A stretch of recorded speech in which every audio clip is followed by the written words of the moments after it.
इस कॉलेज के प्राचार्य doctor Amit ji, director Sandeep ji, nursing college के प्राचार्य doctor Tiwari ji, engineering college के प्राचार्य मिश्रा जी, उनके डायरेक्टर सिंह साहब, समस्त प्राध्यापक एवं प्राध्यापिकाएं, उपस्थित छात्र एवं छात्राओं, धूप बहुत है। अभी तो कुछ ठीक हुआ है। आज 15 अगस्त है, हमारी आज़ादी का दिन है। करीब 1200 वर्षों की गुलामी के बाद हम लोगों ने आज़ादी की हवा में सांस लिया है और इस आज़ादी को प्राप्त करने के लिए बड़ी कुर्बानियां भी हमने दी हैं और वो कुर्बानियां ऐसी हैं कि हमने एक अखंड भारत को खंडित भारत के रूप में स्वीकार किया और एक अखंड भारत चंद्रगुप्त मौर्य के जमाने से लेकर के हर्षवर्धन के काल तक था, जब हम आजाद थे, हमारा अपना देश था, हमारा अपना शासन था। लेकिन जब हम गुलाम भी हो गए, बाहर के लोग आए, आक्रमण किए, लूटे पाटे चले गए, कुछ लोग बाहर से आए, यहां राजा बन गए, नवाब बन गए और हम पर शासन करते रहे। तब भी ये देश अखंड था, टूटा नहीं था ये देश। लेकिन अंग्रेजों की 200 वर्षों गुलामी के बाद, बड़े संघर्ष और बड़े बलिदान के बाद, चाहे महात्मा गांधी के नेतृत्व में अहिंसक आंदोलन रहा हो, चाहे सुभाष चंद्र बोस, भगत सिंह, चंद्रशेखर आजाद जैसे महापुरुषों के नेतृत्व में हिंसक आंदोलन रहा हो, क्रांति का आंदोलन रहा, इन सब आंदोलनों ने मिलकर के बड़ी कुर्बानी देकर के इस देश को, राष्ट्र को आजाद कराया। लेकिन आजादी का दुखद पहलू यह था, जो कल तारीख बीत गई 14 अगस्त, वो इस देश के इतिहास में सबसे कलंकित दिन होगा। हम टूटे भारत में आए, अखंड भारत से विभाजित भारत के भीतर हमने आजादी प्राप्त कर ली, और जो टूटा, जो अखंड से खंडित हुआ भारत, उस पाकिस्तान के भीतर क्या क्या जुल्म नहीं हुए हमारे ऊपर, हमारे पूर्वजों पर, हमारी बहनों पर, हमारी बेटियों पर, जो सैकड़ों वर्षों से, हजारों वर्षों से पाकिस्तान में रह रहे थे, अखंड भारत में रह रहे समय, वो भारत था उस समय। पूंजीपति थे, जमींदार थे, लैंडलॉर्ड थे, डॉक्टर थे, इंजीनियर थे, प्रोफेसर थे, प्राध्यापक थे, स्कूल थे, कॉलेजेस थे, बड़े बड़े कलाकार थे। सबको देश छोड़ करके भागना पड़ा, सारी संपत्ति छूट गई, परिवार छूट गए, गांव के गांव डूब गए, खत्म कर दिए गए, और एक नहीं, दो नहीं, हजार नहीं, लाखों लोगों को बकरे की तरह काट करके, हलाल करके मार डाला गया। वो सब हमारे पूर्वज थे, हमारे साथी थे, हमारे पूर्वज। बड़ा दुखद दिन है, और मेरा तो अपना व्यक्तिगत मत है, सहमत हो लोग। आजादी थोड़े दिन और विलंब मिल जाती तो मिलती, लेकिन हमको खंडित भारत के रूप में आजाद नहीं होना चाहिए था। बड़ी कुर्बानी हुई है, बड़ा बलिदान हुआ है, बड़ी बर्बादी हुई है, लेकिन फिर भी आज हम स्वतंत्र भारत के रूप में सांस ले रहे हैं। सांस ही नहीं ले रहे, हम दिन प्रतिदिन अपनी प्रगति से दुनिया को दिखा रहे हैं कि हम सिर्फ भारत के भीतर नहीं, हम पूरी दुनिया में शांति का पैगाम देने के लिए आए हुए हैं। कोई आशा नहीं दे रहे। जब यूरोप नहीं था, अरब कंट्रीज नहीं थे, इनका कोई वजूद नहीं था दुनिया में, अफ्रीकन्स नहीं थे, लैटिन अमेरिकन्स नहीं थे, अमेरिका नहीं था, तब भी वैदिक काल के भीतर हमने दुनिया को संदेश दिया था सर्वे भवन्ति सुखिनः सर्वे सन्तु निरामयाः। हमने ये नहीं कहा सिर्फ सनातन के लोग सुखी हो, सिर्फ भारतवर्ष के लोग सुखी हो। हमने ये कभी नहीं कहा, इस मंत्र के रचयिता ऋषि ब्राह्मण थे, वो कभी नहीं कहा सिर्फ ब्राह्मण खुशी हो, सुखी हो, प्रसन्न हो, निरोग हो। कहा सर्वे भवन्ति, सृष्टि में जितने भी हैं सब निरोगी हो, सब सुखी हो, सब शांति के साथ जीवन यापन करें। ये तब हमने कहा था जब दुनिया में कहीं किसी का उपयोग नहीं था।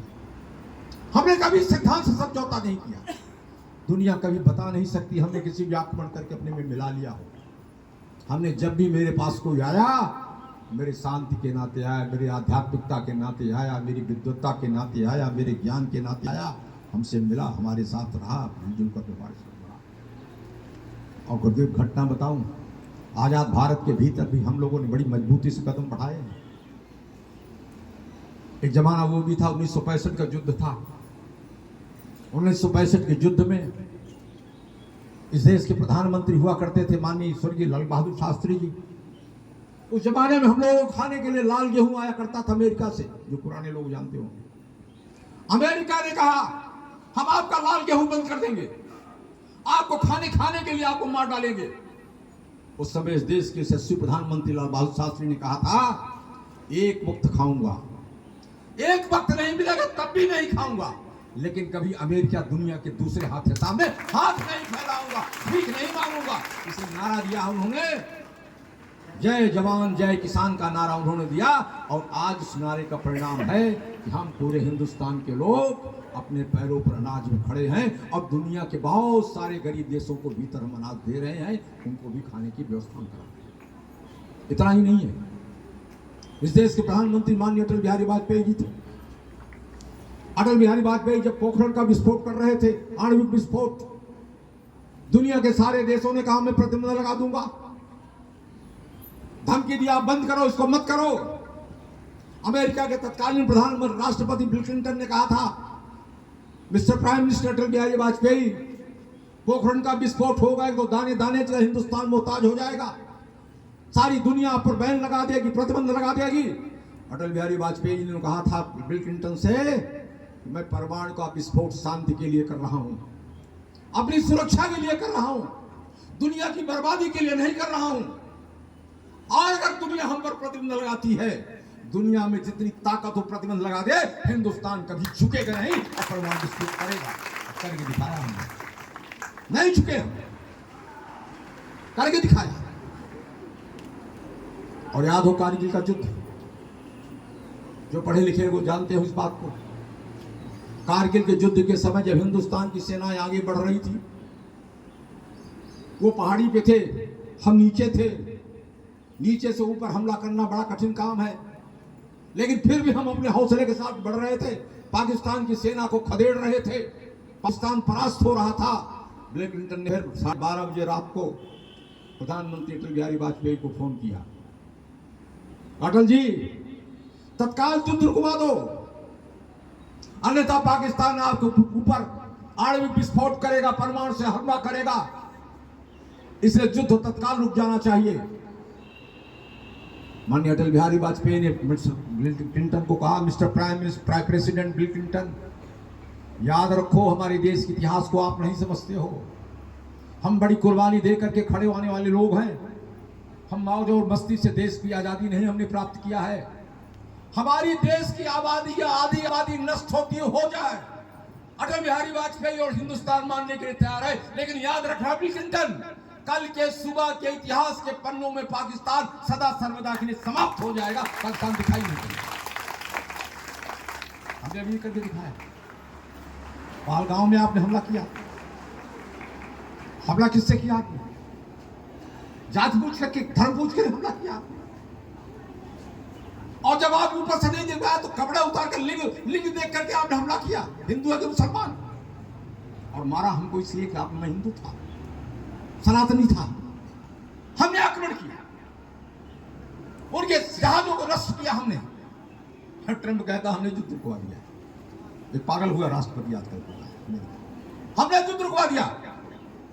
हमारी सरकार ने कहा तुमने नहीं, गिड़गिड़ाया पाकिस्तान है, पाकिस्तान गिड़गिड़ाया, युद्ध उधर बर्बाद हो जाएंगे।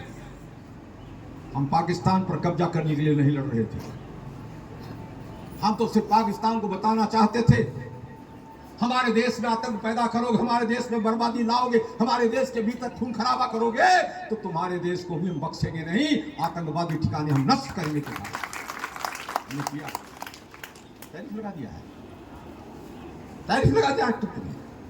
ट्रंप को पता नहीं है इस देश का इतिहास, ट्रंप को पता नहीं इस देश की संस्कृति, इस देश की सभ्यता। इस देश की संस्कृति में बलिदानियों की बहुत बड़ी पीढ़ी है। हजारों लाखों लोग बलिदान, घर के घर बलिदान हो गए इस देश के भीतर। परिवार का परिवार, गांव का गांव बलिदान हुआ इस देश के भीतर। इस ट्रंप फहमी में है, टैरिफ लगा करके हिंदुस्तान को झुका देंगे। हिंदुस्तान ये देश एक आजाद भारत है, इस संकल्प के साथ बढ़ा है दुनिया में। 2047 आने वाला जो समय होगा, दुनिया में हिंदुस्तान का राज होगा, हिंदुस्तान का राज होगा। कब्जा करके ही साल विकास के रास्ते से हम हिंदुस्तान के लोग आगे बढ़ेंगे और दुनिया को दिखाएंगे हम कहां खड़े हैं आज। इसलिए मित्रों, मेरे नौजवान दोस्तों, बेटे बेटियों, कल आपने आयरलैंड का प्रधानमंत्री कहता है अगर हिंदुस्तान नर्स न हो, हिंदुस्तान का स्टाफ, मेडिकल स्टाफ न हो, आयरलैंड की सारी मेडिकल व्यवस्था कोई हमको नौकरी नहीं देते, वो हम पर उपकार करने। अमेरिका को भी समझना चाहिए, दुनिया देशों को भी सुनना चाहिए। विवेक हमारे पास है, तुम्हारे पास पैसा हो सकता हो, लेकिन पैसा इस काम का जहां बुद्धि विवेक का प्रयोग होता हो। इसलिए अपने जो इतिहास को भूल जाता है, गौरवशाली इतिहास को जो संतानें भूल जाती हैं, इसलिए मेरे बेटे बेटियों, अपने गौरवशाली इतिहास को याद करो, को याद करो, ज्ञानियों को याद करो, ऋषियों को याद करो, महर्षियों को याद करो। लोगों ने इस देश को महान बनाया था, महान बनाने के रास्ते पत्थर हैं, उनको 15 अगस्त दिन हम आपसे कहना चाहते हैं, अपने गौरव से इतिहास को याद करते हुए आने वाला का